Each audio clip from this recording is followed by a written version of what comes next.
Hello, everyone. Welcome to Flame On.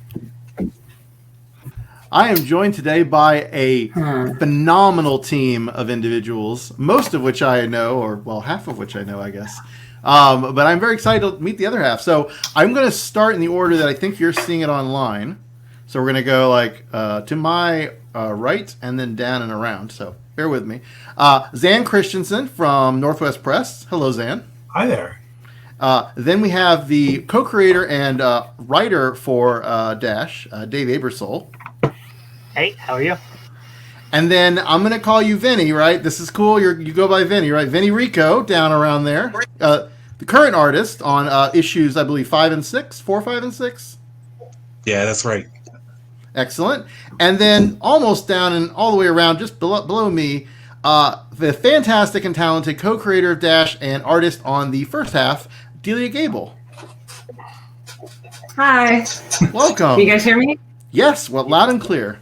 So we are gathered here today to talk about Dash, and Northwest Press has a great promo video that they put together for the Kickstarter. So we're going to just kick off with that. After you, Zan.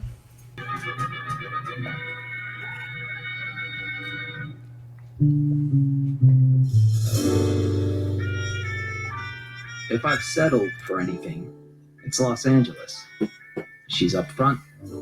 She's non-committal.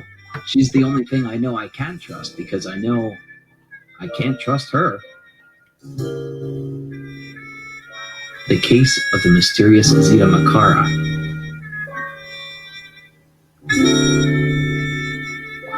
Being a PI, you learn fast what seems like a normal case never is. You never realize how much you're going to need your friends. Officer Sal McGillicuddy, my inside on the police force, my wisecracking secretary, Cindy Crenshaw. You can never guess how near your enemies are. And you never know who to trust. Trapdoors are essentially two things, either a means to escape or a place to keep things hidden. Now I'm chasing down an ancient artifact, the only thing that can stop this newly unearthed terror. It sounds crazy, but I'm not thinking how nuts it all is.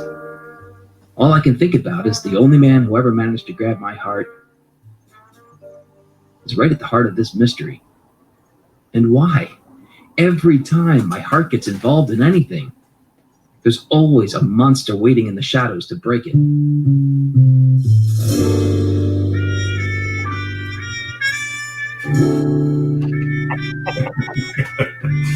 That was fantastic.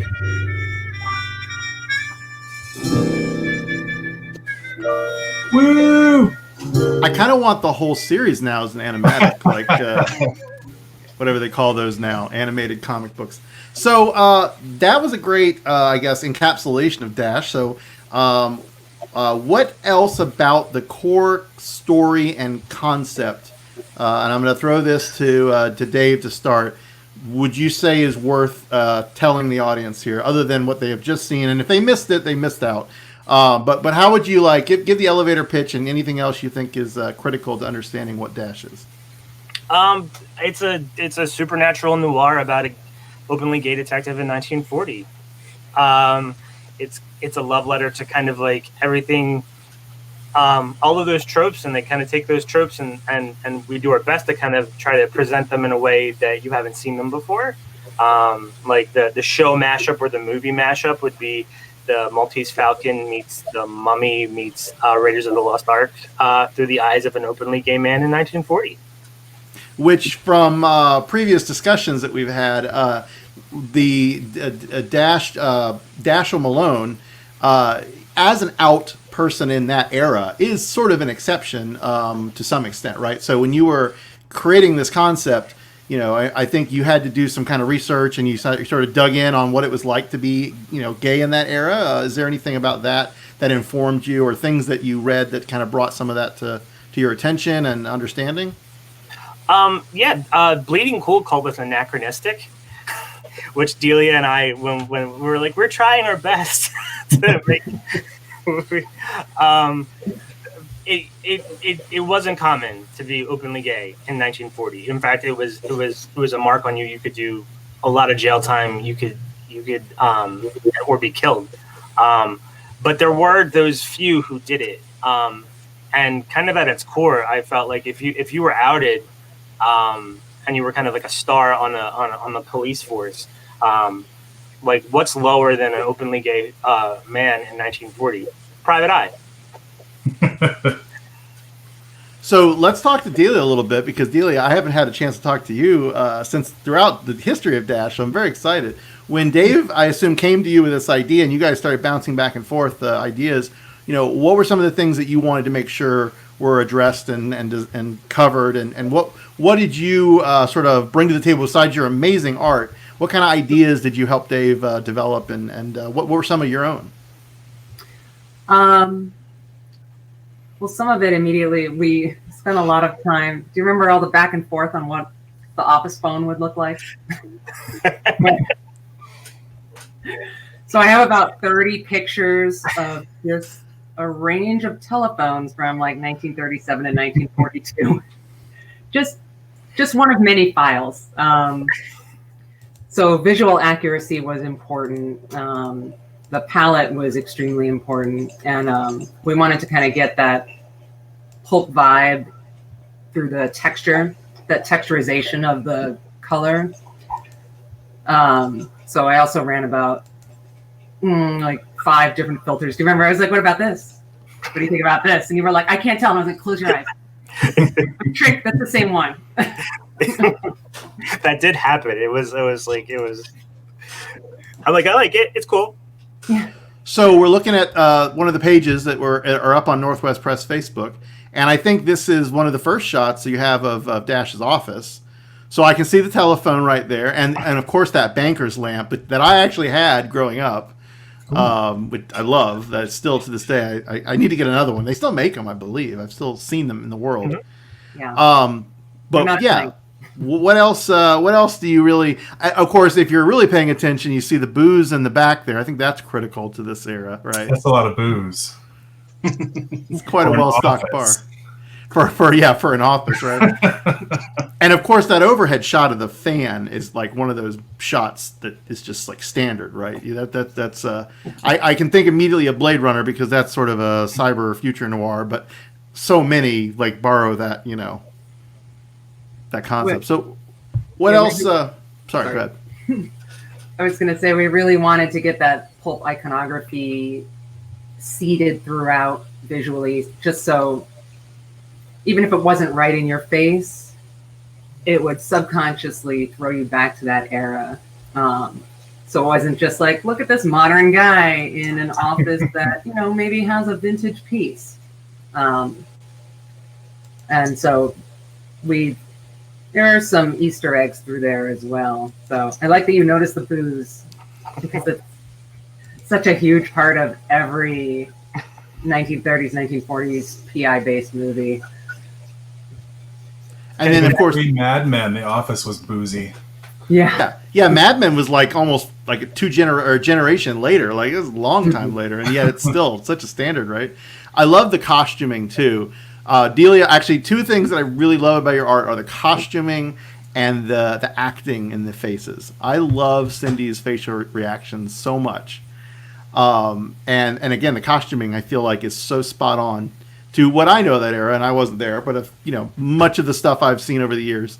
And even recently, the Ryan Murphy Hollywood Netflix series had some great memories of that era. So, yeah, I mean, what about other than just great research, you formed these iconic characters, none of which look alike to me. So is there anything about like the character creation and sort of the ideas that you and Dave came up with informing the look of each character that you want to talk about? Yeah. So we went through, when I'm making a character, there's a whole process. We usually start with who they remind us of. I know I'd have to start. I'm like, who are you thinking about?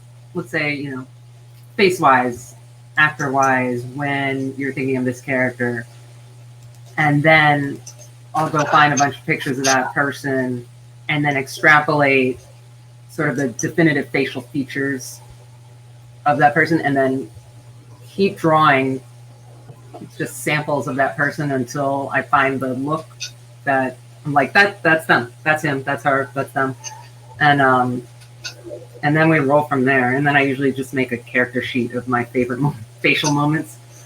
But I also expression is really important to me because I think hypothetically you should be able to read a comic with no words if you had to.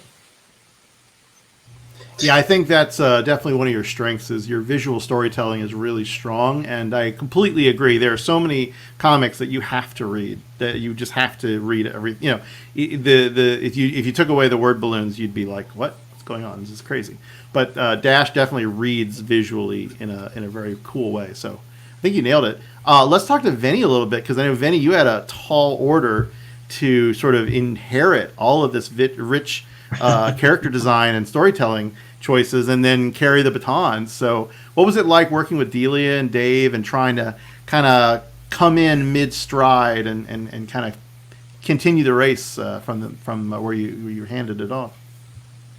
Well, Dave came to me in the form of an email.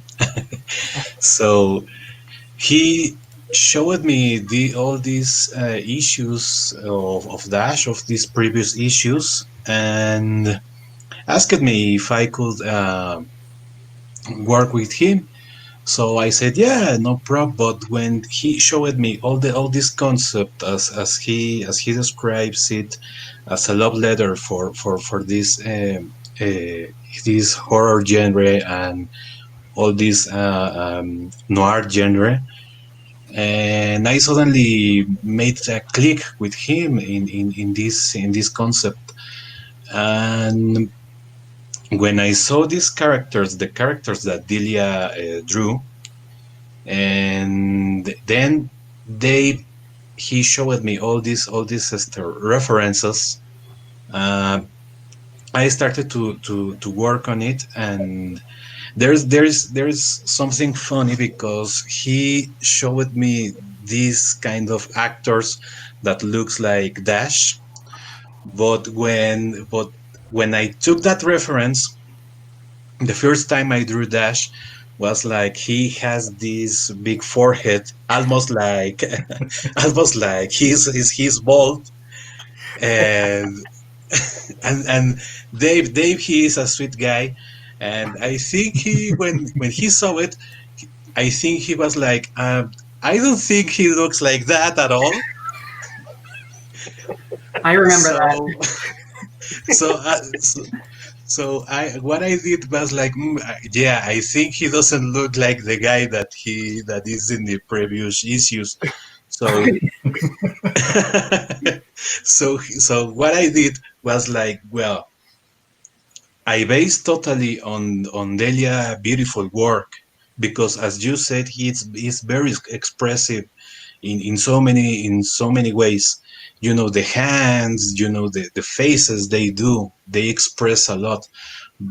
So I based totally on Delia work, and made a quick sketch, and then they said that, yeah, it's totally him.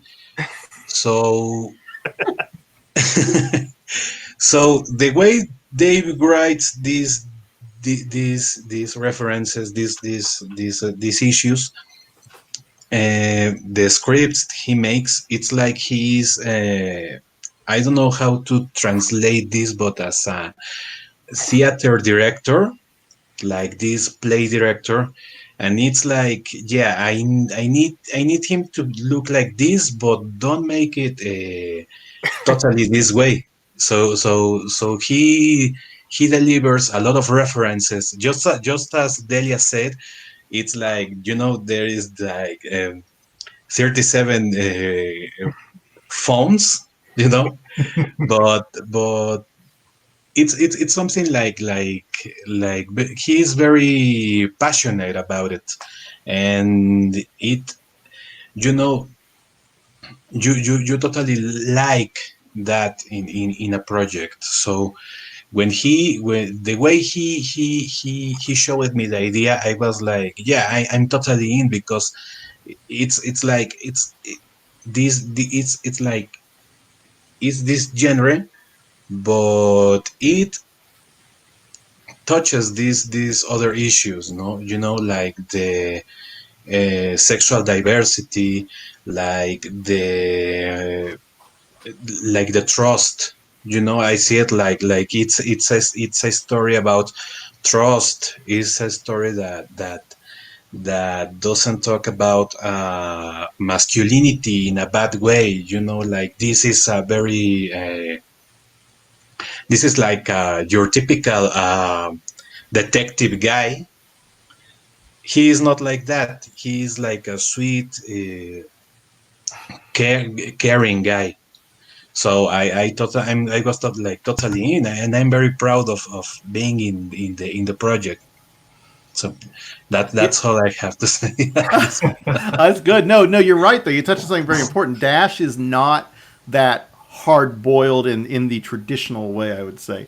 It's kind of like he's trying to be. I think there's a lot of expectations, and there's a lot of it seems like there's pain that he's trying to avoid having to deal with, and the way he does that is to try to kind of distance himself from stuff. And then Cindy's like, you're not going to do that.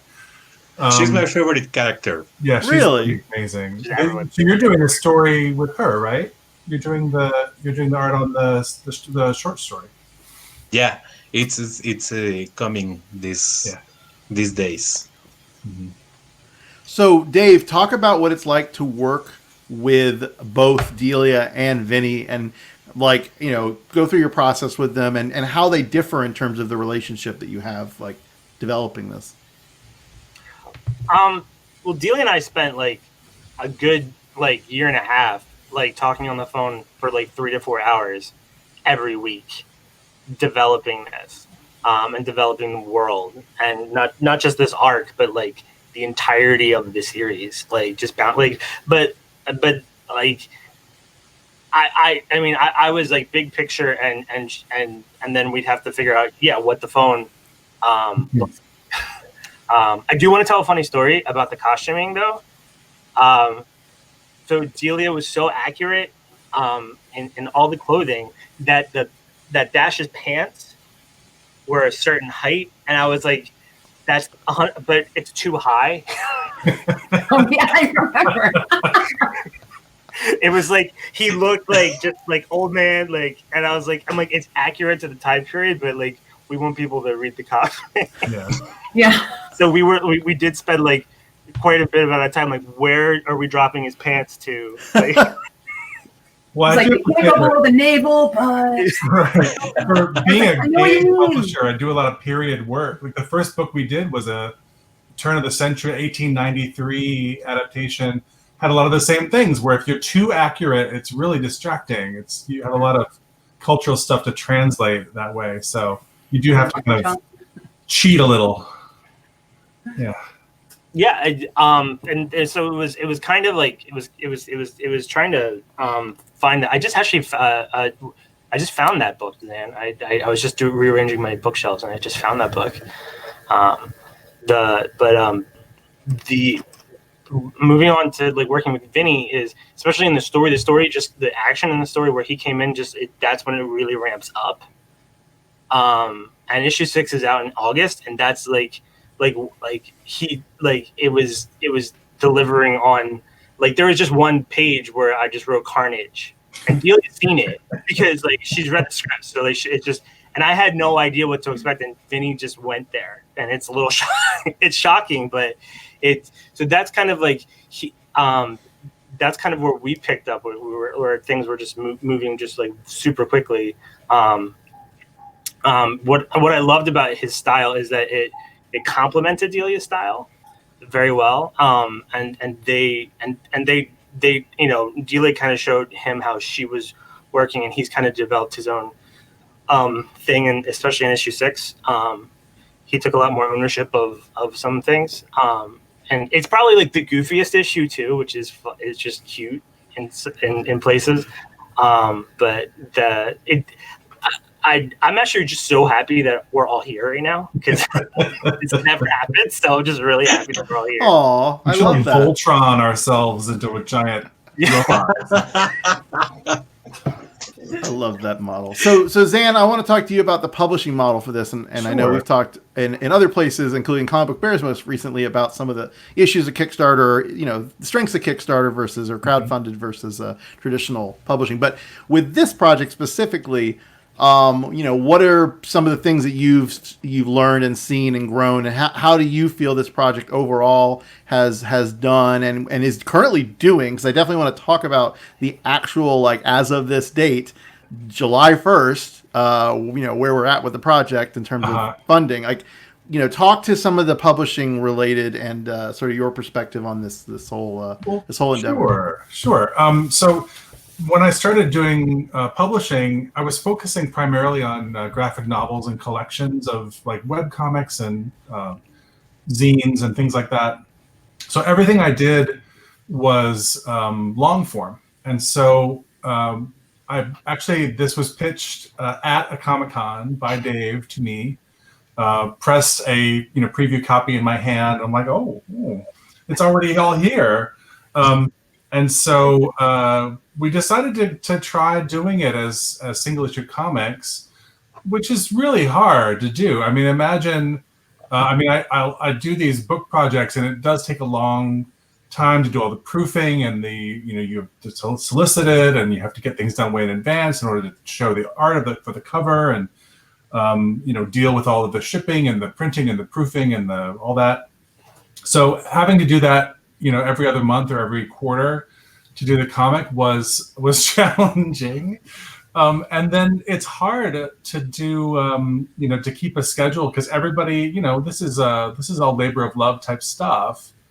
Even for me, I had a day job for some of the time, but it's you kind of fit it in when you can, and you prioritize, eating and having a house to live in, like an apartment to live in. So it was tricky. I'm really glad that we tried it, and we will actually have the whole 6 issues will be out in print.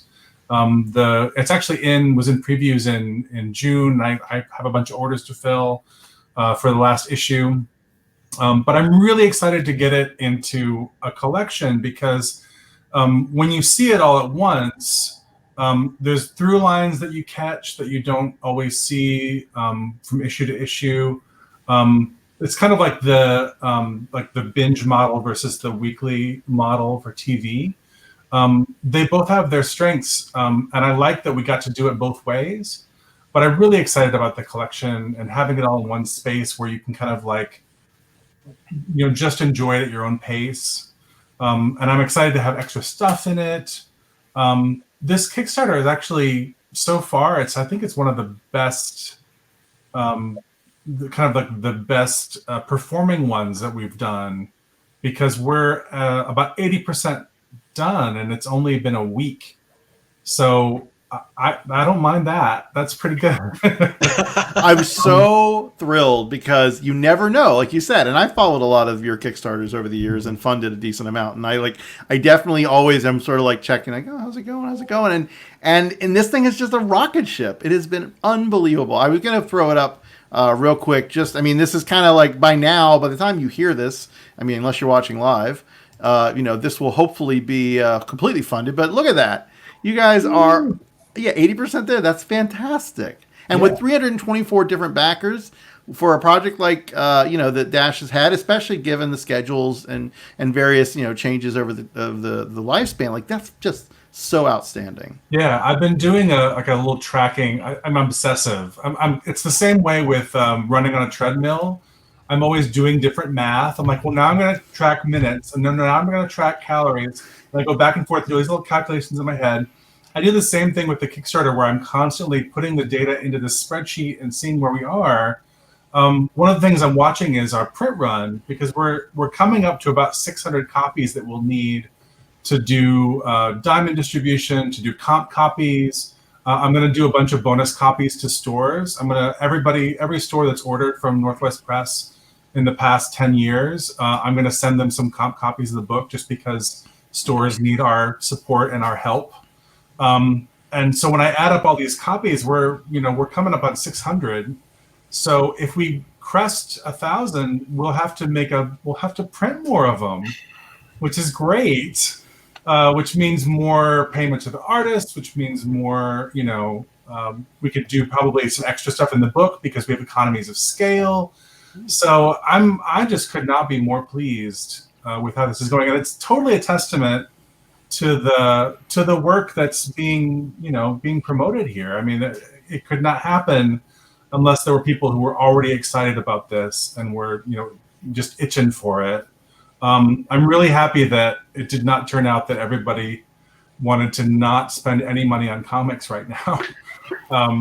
So that was kind of, I'm a little nervous about that. But people are, they want to have some normalcy and some entertainment and something to kind of distract them from all the stresses. There's lots of stuff going on. So yeah, I'm really happy with it. Yeah, I was actually I was thinking about like content right now, and even things like this. Like, people want content more than ever because they have so much less going on outside. If they're staying in now, if they're going out and being crazy, that's a whole other thing. But then they got and being righteous, going out and being bold and necessary. Well, there's both, right? There's the people going out and being bold and necessary, and the people going out and, like, from my home state, Florida, who are just being stupid. Oh, I'm so sorry. Yeah, thank you. But I want to talk to Delia though, because you're down in Portland, and close, but I'm in Tacoma. Close. Oh, Tacoma. I'm so sorry. Portland, Tacoma. They're like, 2 hours south of Seattle. It's all south of Seattle. You're even closer to us here in Seattle. I love that. Yeah. But like, what is it like right now for you, especially with Seattle going on, with the CHOP just now being completely removed? Let's just say ended, I guess, in some ways. How are you feeling right now with everything going on with the protests and demonstrations? What is your perspective on this, and how do you feel as a Washingtonian? Because that is it is sort of an interesting place for us to kind of comment from. Yeah. Well, since I live and work in the South Sound, and I also work in healthcare, so yeah, it's been a really interesting time. One of the coolest things I've seen, especially in Tacoma, because I moved here because I love it, and that hasn't changed. But seeing so many people just unequivocally come out for Black Lives Matter, it's really, and it's kind of cliche, but it's like, I feel loved by strangers. Like, this is kind of amazing. Like, I don't know, I've never seen so many people not try to play both sides against the fence, or both sides against the middle, and just, all it's like, I just love that people are coming out for it. Now, South Sound is pretty red. So that's also interesting, how many people come into my job and then try to hide their MAGA caps. And it's not even, they're wearing it, and then they see me and they're like, oh. I had one guy who literally was like this the whole time, and I was like, he must probably have a neck issue or something. Oh, okay. They try to hide it around you, really? Yeah. Wow. There's a little bit of self-awareness, right? I'm like, yeah, that's good. That's hide it. Yeah. It's just right there. Then, like, it's just, if you're hiding what you're yeah, right. Exactly. Like, you're very bold in certain areas, and then you're just gonna like. Unbelievable. Well, now I know about Tacoma. No, I'm just kidding. But there's Tacoma's been great. We've had so many people come out for the protests, and I just watched. I didn't go, just I was worried about my own safety, but and also, COVID. But right. Just watching so many people come out and be, and the paid agitators not come down and try to mess things up, and just watching people put signs in their windows so that we could see them. So I took a lot of pictures around town and people writing stuff on the sidewalk. It's like really positive. So that's a lot nicer than what happened a few years ago. So Oh, right. yeah. I mean, I'm excited Zan. that people are interested in more comprehensive, real action.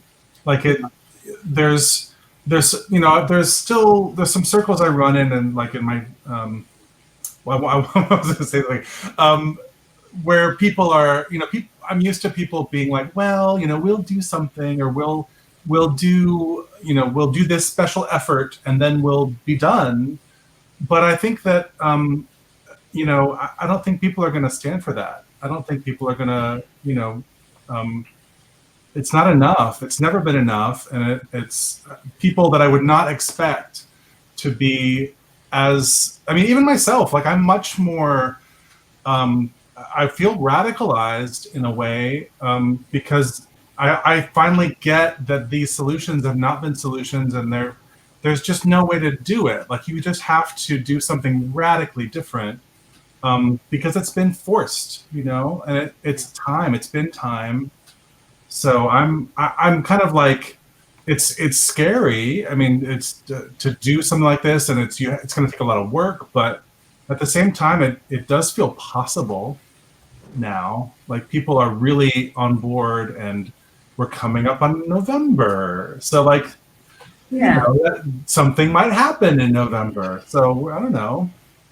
I will say, I do believe in law enforcement as an important part of society because, desegregation wouldn't have happened without law enforcement enforcing the new law. Right. I just think we all want the same accountability for that job as we all have for our own jobs. Like, right. Accountability, I want to ask. Training, like oversight, all of that. Like it's shocking. Like as someone who has only had a few run-ins with the law, none of which thankfully threatened my safety, which I am very privileged to have, my experience. But it's shocking to me when you read up and you realize all of the statistics and all of the anecdotes and all of the lack of oversight and training. I mean, here in Seattle, at least, there's some oversight because of the whatever the issue that were the unfortunate loss of life that happened a few years ago here. Yeah. And the oh gosh, I can't think of the term. Whatever the federal government coming in and saying, all right, we're going to consent decree. Decree. Yeah. But having said that, the thing with the CHOP and watching a black woman chief of police negotiate and deal with that situation has been immensely informative and fascinating. And I've just, we've had national attention here in Seattle with the CHOP and everything. And to the credit, we're recording this the day they took it down. I really do hope it stays like peacefully, contained, not contained. I don't want it to be contained, but peacefully executed, maybe for lack of a better term, because we don't want loss of life for such a great cause. We want this cause to continue, but we also don't want violence. And I think that's what you're kind of talking to, Delia, with law enforcement. And yeah, the intent is good. Then I think the intent is always to bring people together, and it's like, can we just move past this stupid, just I don't know. It's a constant source of frustration where it's like, oh, we're not over this. I thought, oh, okay, people are still going to be stupid and prejudiced. I thought we were over it. Right. Oh gosh. So this is the freeform part, by the way. So anyone in the chat? Oh, we actually have someone in the chat who just commented. I'll read that in a second. But I am reminded of an episode of Golden Palace that I shared. I believe Terry Bloss actually is the reason I shared it. But with Rose, and not Rose as much, Blanche dealing with a very young, oh God, what's his name? Cheadle. Don Cheadle, who unrecognizably young. I'm like, oh my gosh. And this was over, I think, or around 30 years ago that this happened. And it was such a very important moment in television from the early 90s that is so relevant today. We'll make sure it's shared up on our Flame on Facebook, and please share it all over, because I don't think Golden Palace got the credit it deserved. Yeah. Anyway. One season. But yeah, so we got two comments. Sorry, so let me go to the comments real quick. Carlos has a question. What's next for Dash to investigate after he solves the case of the mysterious Zeta Makara? And I think that this is a well, we don't want to spoil anything, right? We don't want to give away the secrets here. Spaceships. But, spaceships! Oh, we're doing that. Okay, well, there you go. Time travel. Yeah. Oh, well, of course. He settles down with a woman named Bernice, and they have like 3 kids. And he lives a nice, happy life. Oh. That is if he ends up solving the mystery of the case of the mysterious Zeta Makara at the end of issue 6. Well, of course, I hope, and we talked about this in the other interview. I really hope that there is some exciting news and/or directions to come. I will follow on with Carlos's his next comment. I think we all hope that there will be lightsabers involved or swords of some kind. They may not be lightsabers. Lightsabers would be great, but I'll settle for. There's swords involved in issue 5, and there's swords involved in issue 6. There's. Oh, Thank you. Oh, very nice. Thanks. Thank you. And we have another comment here from is it Yarrow Ruiz? Yeah, it's a good friend. Oh, excellent. Well, we're glad he's joined us, and that's very nice. Thank you, Yarrow. Sorry. So, freeform time. How are you all doing? Let's have a little check in on our mental and spiritual sanity. What are you? Yeah. Oh God. I'll frame it this way. What are you doing amidst the pandemic and we'll call it civil unrest, but really, activism and fantastic seismic cultural changes, hopefully for the better. What are you doing right now to invest some of that energy back into your creative space and projects, or just things for yourself? And I'm going to start with Vinny. How are you doing, and what are you doing to keep your sanity right now? Well, over here in Mexico, there has been so many rough time because many of the activity of the laboral activity is people living day by day jobs. So a lot of people has to go out every day and search for something to live. I mean, something for their income. So one of the troubles I see over here is I try to help some of the people I know, like sending them some money or something like that, or trying to help some of the people in the neighborhood. But it makes me like help. I want something to get distracted. So I'm working right now on the short stories for the Kickstarter, and sometimes I read a lot, and I read a lot about. Actually, one of the things that I like of this project is that has making me rediscover a lot of things that I've never appreciate before. Like, Dave, he is like, well, one of the things I appreciate of having him in social media is that he shares some of the things he likes. And one of the things I've discovered he likes a lot is Batman. So, so he shared one time a post of Batman, the animated series. And these days, I've been watching a lot of Batman the animated series, some of the original voice acting work that it's awesome. I didn't know, for example, that Mark Hamill voiced the Joker.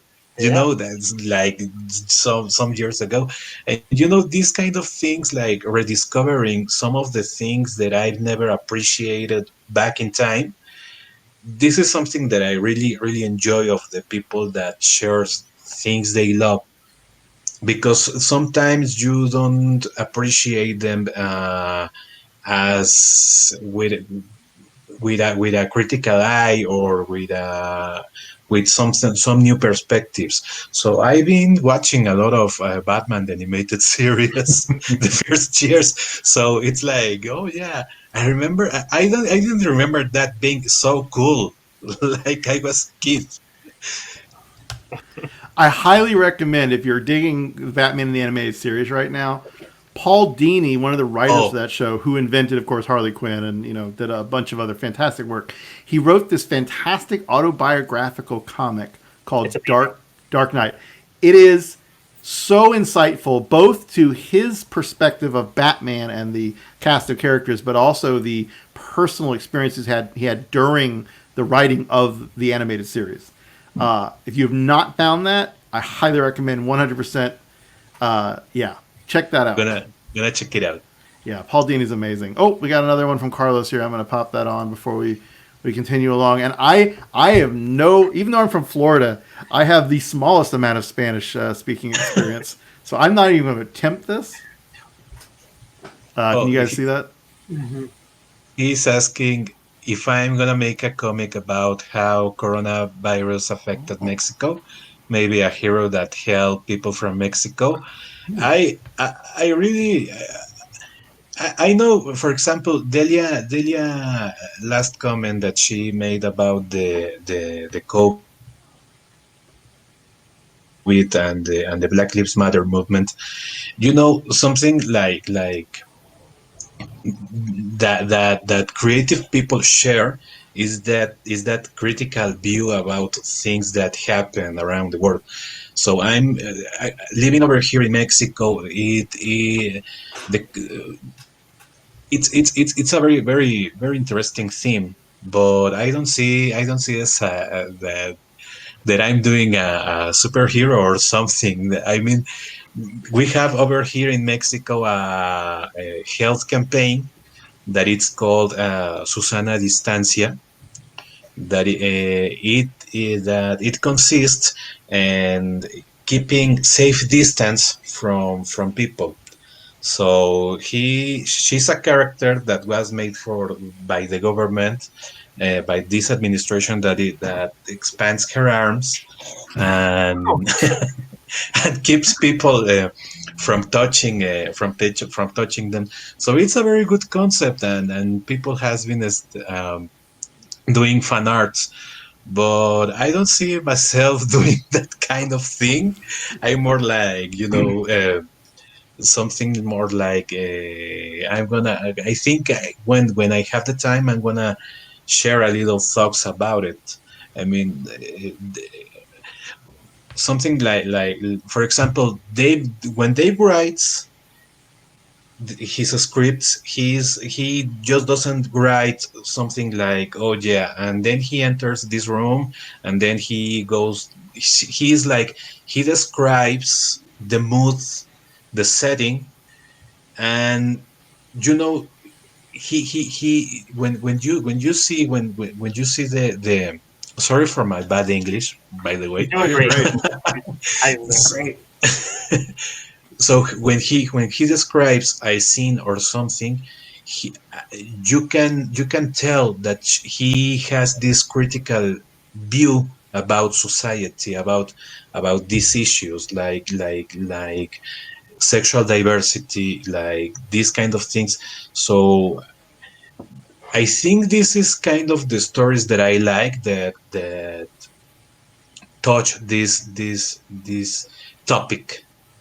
So it's kind of like, well, I don't think I'm gonna talk about coronavirus, but I'm gonna talk about how affects the people that lives around me, and the people that I care, and the people that for example, we've been in quarantine 3 months, so I'm like, yeah, I'm gonna start missing my friends or something. So I think there's going to be a lot of amazing art that comes out of the pandemic. If it's anything like, other major catastrophes like 9/11 and throughout history.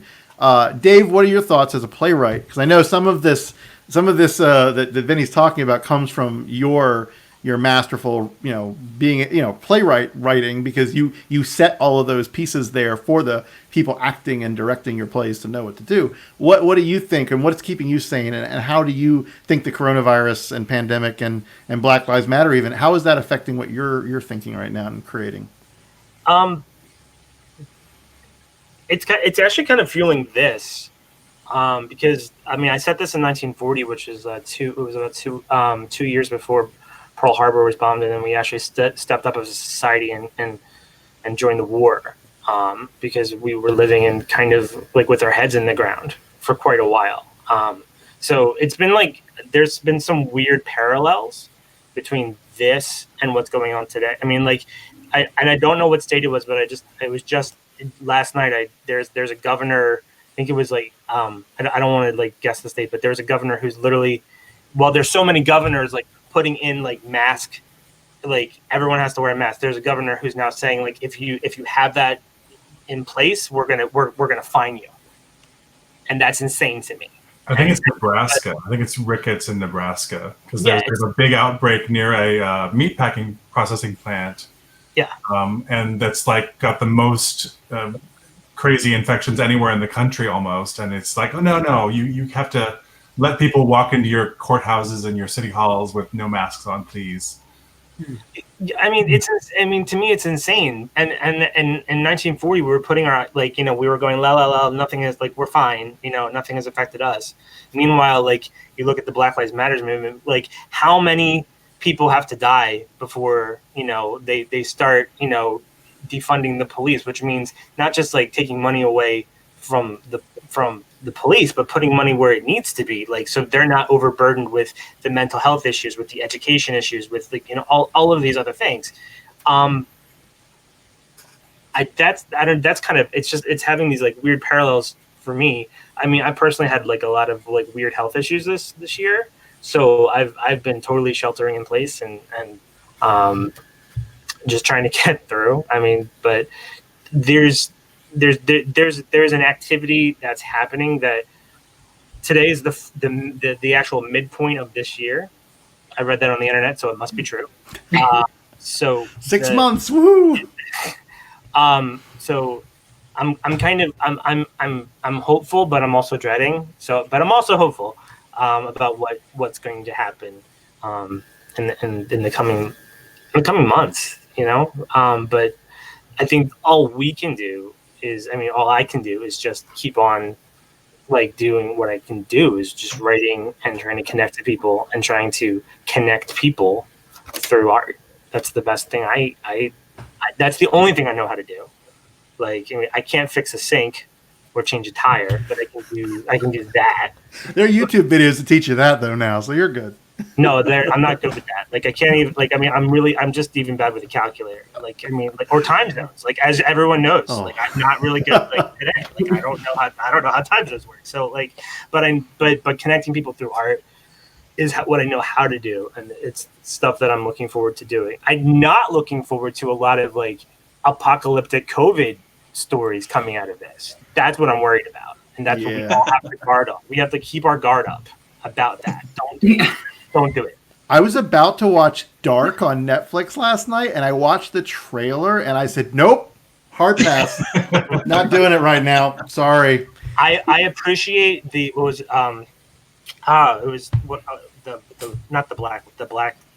Black Mirror for holding back their season, saying it's way too dark for right now. We're not going to put this out. Like, I appreciate that. He's writing funny stories. He's trying to do anything else besides dystopian related stuff. Carlos has got another great comment for Delia. That's awesome. Loves your hair, and your hair is fantastic.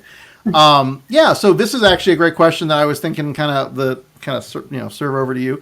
Well, I know you're in healthcare, and you've done a lot of different projects. You're kind of like me. I think you do a lot of different things and sort of like juggle them around as best you can.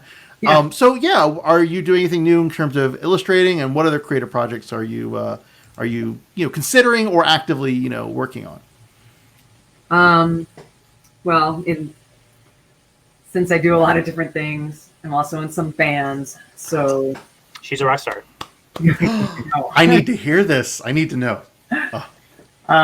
Yeah, one is Seattle based and one is Tacoma based. Yeah. So last year, at the end of last year, the Tacoma based one, the Whole Bolivian Army, made an album and published it. I don't know what I always forget. I'm like, publish an album, right? That's totally the thing that people say, I right? think you publish an album, sure. Right? Yeah. It sits on a shelf with your books. I got it. Yeah. Right, and then you read it later. You read it. Yeah. What do you play? What are your instruments, or what do you do within the band? Just one bass. Okay, great. I'm trying to learn the bass. I have a bass. Oh. It sits in my closet. I need to get it out and Oh my god, we should talk about bass after this. Yes. Are you meeting and doing jam sessions on the Zoom? No, because Zoom doesn't really handle multiple. We're all loud. Both bands are loud, so it would destroy our computers. Got it. But, yeah. So Courtney specifically wants to know the names of the bands. There's not a plant either. One is the Whole Bolivian Army, and it's hard indie rock, and that's the one we did an album. I did the album art for that, so that was really cool. And then the other band is called Mallory, and we were going to record an album, and then COVID happened. So we stay in touch. We're trying to do like a demo exchange, but it's on hold. But I will do the art for that too, and then no more art for any bands for a while. But I'm also working on. Found it. It's that's a real zoom in. It's not just that. But that. Look at your headshot. My goodness, you're. Yeah, it's a great headshot. Look at that. It's dramatic. It was accidentally dramatic. It is such a rock star. That's like such a rock star headshot. I'm so jealous of you. We could do one for you too, and we could make up a band, and then we could write a comic story about it. I love how this is going. So Whole Bolivian is the one out of Seattle. That one's the one out of Tacoma. Oh, Tacoma. And then Mallory is the one out of Seattle, and that's queer power punk. Oh Is it boy! named after who I think it's named after? It's probably not, because Okay. some people have asked some different things, and some things we were surprised to learn. Okay. But it's sort of like, because it's all girls, and it's like babysitter you had a crush on, like the mythical older babysitter / friend's older sister that you might have had a crush on, and then realize you were queer. It's a great name. And there are some characters in like different shows and stuff. But then, yeah, somebody came recently and they were like, "Oh, is this?" Because we were actually dressed in leopard outfits, and they were like, "Oh, is this from Riverdale?" And we were like, "What?" Okay, now I was like, "Oh God, don't sue us for copyright infringement. We did no idea. We had no idea. It is not related. This is totally coincidental." And then of course, we're wearing ears and we were like, no, we actually had no idea. We swear. And then I'm also working on a story of my own, which it's really hard to write before you draw. I don't really understand it. So it's probably going to take forever. So don't hold your breath, but it's somewhere at some point in time. Oh, I'm excited for when bands can, start playing again. And it feels like maybe outdoor might be first, because I was just getting a promo for at least a drag race, drive-in drag race show coming in August to Seattle. And I was like, oh, well, this is the return of the drive-in, and why not drive-in concerts? I mean, that is cool. Yeah, and then you could have like an auto, like the people on roller skates coming up to your car and doing the trick. I With missed that that. song, that's awesome. You heard it here first. We made it up. We all get royalties. Copyright that. Yeah, boom, No, done. saw that. So Zan, what are you doing other than obviously carrying the weight of a publishing company on your shoulders? How are you keeping sane? What are you doing creatively, and or what are you? How is your self health? So, well, I've been. I don't know if any of you follow me on the social medias, but I've been doing a lot of cooking. I was already cooking before, but I just dove in, and I'm trying to do all kinds of crazy things. One thing I've discovered, unfortunately, that I know how to make and make really well is a Chicago-style deep dish pizza. Ooh. Dangerous, let me tell you, because there's only two of us, and my pan is 10 inches round, and so like it becomes like a casserole of pizza that lasts for one day. Oof. That's dangerous. Only one. Only one day, because it's too good, and I'm like, and there's like one piece left for lunch tomorrow. That's about it. That's dangerous. It seems like you need help, and we are glad to help. Actually, I've enlisted my neighbors. I made what's called millionaire shortbread. Do you know what those are called? Do you know what those are? It's a really buttery shortbread with a layer of caramel and a layer of chocolate on top of it. It's like a Twix bar, only fancy. Oh man! And so I made this giant tray of millionaire shortbread. And after I had done it, I thought, "Oh, who's gonna eat it?" Because there's like a giant, like 17-inch tray of candy cookies. So my neighbors next door have 2 kids. I'm like, ooh, and I brought them this big plate of them. I'm like, please let me know if you want any more.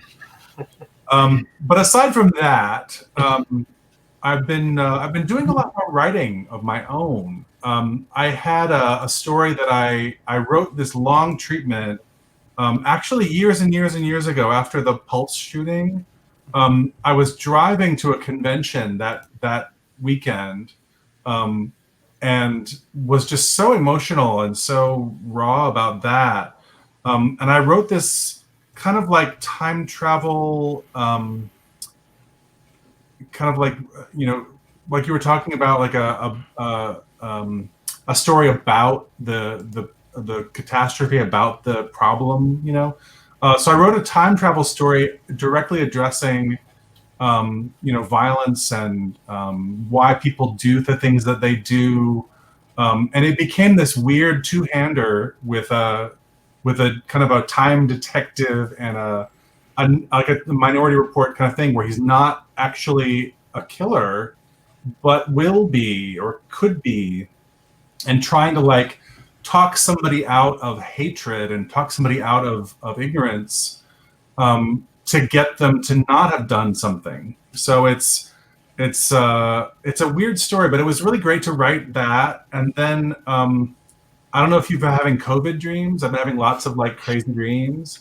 I had a dream that our Kickstarter was overwhelmed by somebody who was managing to like pledge over and over again, and they put us up to $80,000. It was weird. It was like a nervous dream. But dream. I've never had this before, where I had a dream about a complete story, almost like a movie script, which would be a cross between Her, the movie, and Postcards from the Edge. And ideally, it would star Carrie Fisher from her later years and Anne Hathaway from her earlier years. And so now I'm writing it, and it's kind of like it's going to be like a New Yorker style nonfiction article about these people, and it's got some science fiction. It's got lots of like treatment of women in popular culture and in film and television. Kind of like the idea of chasing fame and what do you do when you don't have it, and what else do you have in your life, and just fun light stuff like that. Yeah. Well, you have a request already from Courtney. I think they want a new stretch goal. So wow, I don't know if I could. I've never sent food out with a Kickstarter before. Better.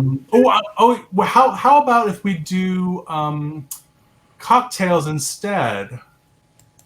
Dave, cocktails. you have any news you'd like to announce? Sure. I mean, we About can. things? And I was working on it today, but I'm working on it with one of my oldest friends. We're doing like it's one page in the collection, but there's a lot of we were talking about it before. Dash has a lot of alcohol in his in his office because he likes to make drinks, and so we're doing all like a page of all of the drinks.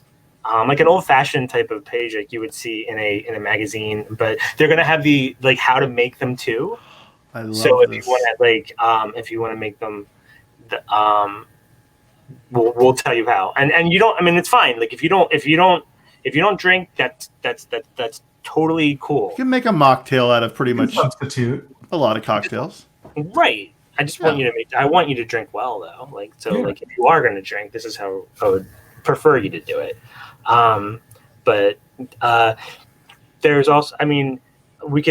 So I was working on like the kind of like the script for that today, and there also might be some new art from somebody else on the chat in the collection. I'm just gonna throw that out there. I wonder who that would be. With a hint to what's coming next. That's. I'm very excited for that. Carlos has another great thought here, or a question rather, for you, Zan.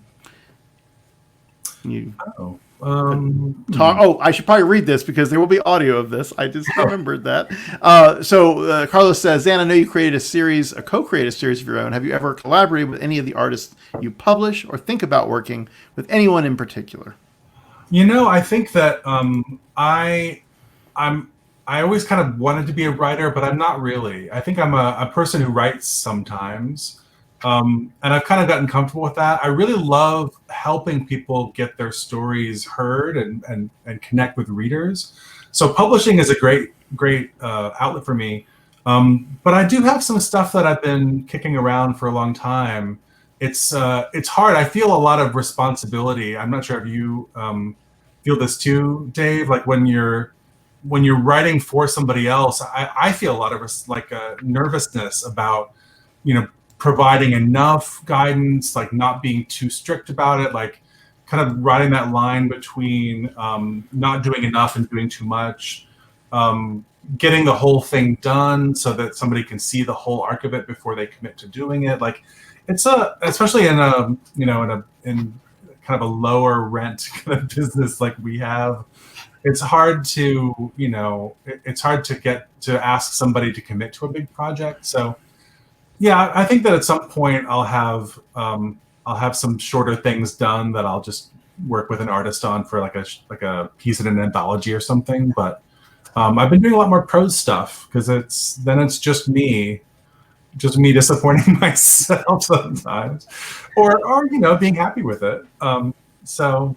Yeah, but that's the cool thing about collaborating with an artist, because I've prefaced all of my scripts with like, this is how I see it, and then sometimes I'll put like way too much, and I'll pay attention to like Vinny. Of course, Vinny's laughing.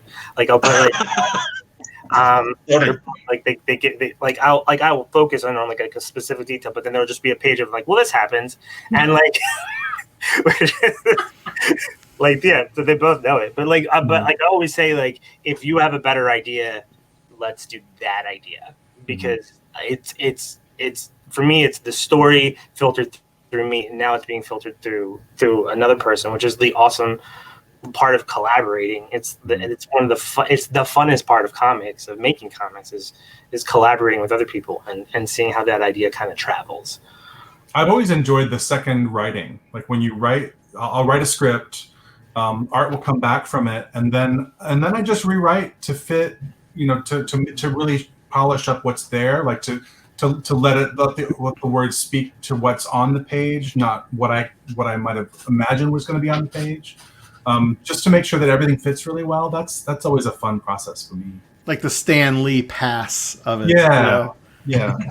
Dave, That's all. There is sorry. Wait, Sorry. what? No, yeah. Just wanted to say something that Dave's that Dave put on the table. It's that there is a page for the issue 6 that Dave actually acted himself Oh, and sent me the whole sequence, oh, the whole 9 panels, and I was like, I made him he- do a 9-panel grid deal. Oh wow. and I was like, oh well, this is awesome because to express these ideas, and sometimes it is not only helpful, but there is certain confidence you have with the writer. Oh yeah, he's like trying to say this, and the whole sequence is like I was actually excited today to see the final result and show it to him, and I was like, hey, I hope I could translate that idea into the images, into the pictures. So I think it is a really hard work, but the results are something like you are very satisfied with it, and you could give it a try What? to make these stories like I sorry for my bad English, but it's like translate from these words to the pictures, to the images, and make them really really to get the result and get you satisfied.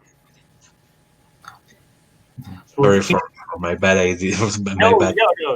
So he's referring to like a page. It's right after the museum, Delia. It's Yeah. And it's an I felt so bad. I'm like, I'm sorry. It's a 9-panel grid, and I got my friend Jay, who's actually the inspiration for the character of Sal, and I made him. I'm like, just come here. I need to take these pictures of us, and he helped. He was super helpful, but you got pictures. Oh. you got. It's one of the most beautiful pages from this project, and I wanted it to be, like this has to be one of the best pages I've drawn, like so. You did a great job. I'm excited. I can't wait to see issue 6 and then the trade, because you guys have got some really cool stuff you're teasing. Adelia, you were going to say something at one point. I don't want to. Yeah, sorry for Make that. sure you. Well, I think we were both going to talk about Dave's scripts. Do you remember a couple of times when we'd be going through the script and I'd be like, you have an extra page in here, and you'd be like, no, I don't. I'd be like, no, this action happens on this page, this action happens on, and you're like, oh, yeah, I guess I do. Can we make that work? I'm like, I don't think so. I don't think printing works. So, I mean, well, because I had never written a comic before, and Delia, I mean, so she had to put up with a lot of that, like Oh, it was It's great. really Though. page turns, and we've already established I'm terrible at numbers. So, like, I mean, I still have to pick up a comic and be like the page turn, like, and count, because I still like it doesn't stay there. We'd be talking about the drama of the page turn. And Yeah. then I'd be like, we can't have this on 26 and 27. You'd be like, why not? And then that one time you were like, it's 32 pages now. Sorry. Oops. But And for the reader, you're just like, oh, yay, 32 That's always pages. great for a publisher too. Oh, Yeah, it's great for a publisher. He loves that. I can bet. guys, The that you solicited is actually longer. We got 2 more comments here, and then we'll start to wrap up here. So, Courtney, have you thought about pitching Dash to a company like Netflix, Amazon Prime, or HBO? Yes. There you go. Those kind of things are always hopeful. Hopefully, Well, but you can't talk about them until they're like a done deal. So it's Well, Delia and I have had this conversation before. Is that like there's a lot of people get into comics and like we're like who with an idea like we're going to make this a television show or a movie, and then we're going to get rich because we're going to do comics. It's going to like, I mean, but if you're going to make a movie, make a movie. If you're going to make a TV show, make a TV show. Like that's, I mean, like for like, I personally would love this to be adapted, but like for me, like right now, like my focus is like making this the best it is, and then like if it goes on to other things, then it'll be its own thing. But like, but I think there's a lot of you have a story, I know, Delia, don't you? Like Warner, like you've been there where people are or who not necessarily get in the comics for the wrong reasons, but like think, well, maybe it's for the wrong reasons. It's just like I'm making comics now, so. Yeah. Like there are a lot, but I feel like I can't. Right. Any of them without. Yeah. Well. Super big. So Carlos has got another. Carlos got another comment here. Dave, will we ever have a dashing Latino lover? Will Dash ever have a dashing Latino lover in his future adventures? I suggest a sticky private investigator time traveling to Paita, Peru, and fall for a guy named Carlos. I support the idea. Feels like you might want. Okay, nice, very nice. There it is. So, Dash is out there on Kickstarter again, very successful so far, with like 20 days left. Yeah. So we gotta be able to carry this 20% more. And where they would go on northwestpress.com/Kickstarter is the best URL, right? That's easy, yeah. Nice and easy. Or just go on Kickstarter and say dash comic, graphic novel, gay noir. Yeah. All the search terms. And then where would we find each of you? And we'll do the same order that we did before. So Zan, where do they find you on social media? Northwestpress.com is a good place. I'm also, all those things on Twitter and Facebook. And our Instagram is not Northwest Press. That was taken. So I'm just Dan Seattle. And it's more pictures of me. I even posted a thirst trap. What? I didn't even know it was one until somebody told me. Oh, now I have to go see you. Yes. I need to look. Was that recently? It was more like a sip. It was like a little sip. It wasn't like a giant Gatorade type thirst trap. It was, just a minor one. And Dave, what about you? You can find me at Debersol without the E at the end on Twitter and Instagram. I'm on Facebook too. You can DaveEbersol.com with the E at the end. That's where you can find me. And Vinny? Oh, you can find me Rick Comics in Twitter, Instagram, my blog, and Facebook. And I want to say hi to Yaro Ruiz, who is sending greetings in the comments. And there's one more comment from him. Yeah, for me. It's a good friend.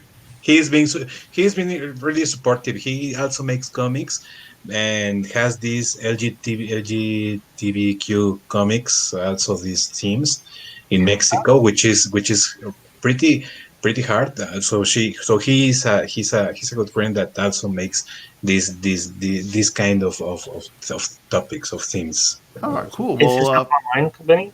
Is this stuff online? Is it stuff online? His comics, you said? Oh yeah, he uploads in social media actually. I'll look him up and we'll put some up on our Facebook. Oh. That's awesome. Oh, and then Delia, what about you? My website is dcgable.com. And then I'm on Instagram, but you have to look me up by my actual name because I was having fun and made a very difficult to remember username. So, which I like. I hate that. But then I had to put my real name on there eventually. And then I'm on Facebook. I don't have a page. It's just my profile. I just never got around to making one. And now it's a little late to separate everything out. So I'm just like, yeah, okay, hey. It's all me. Yeah. Yeah. I'm on Twitter, but not because I have to delete it because I haven't logged in forever because I never use it. So I could not find the Mallory band, so you're gonna have to help me find that on Facebook or. Oh yeah, wherever it is. look up Mallory Girls. Mallory Girls. All right, 'Cause that's there's like a folk band that is also Mallory. That is well. Then there was like a weight loss thing called the Mallory Band, and I was like, that's recent. That one is recent, and I saw that and I was like, oh great. oh, SEO. So, yeah, just look up Mallory Girls and we'll come up. Excellent. Well, thank you all so much for being there. Dash is fantastic. I've been in love with it for years, and it's my privilege and pleasure to see it coming to fruition and to a head for at least the first chapter, we hope. Thank you guys all for so much for joining us. If you are excited about Flame On and you want to see more of this kind of content, flameonshow.com flameonshow.com, Flame On Show on all the social media, and we have a Patreon that we are actually funding ourselves through these days somewhat.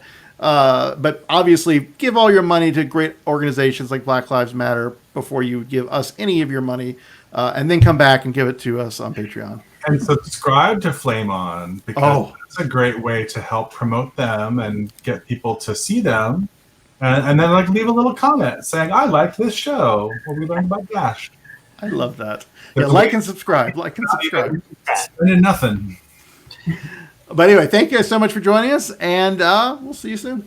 Thanks, Carlos and Courtney. Thank you. Thank you. Thank you. Thank you. And Thank you, guys. it's a pleasure.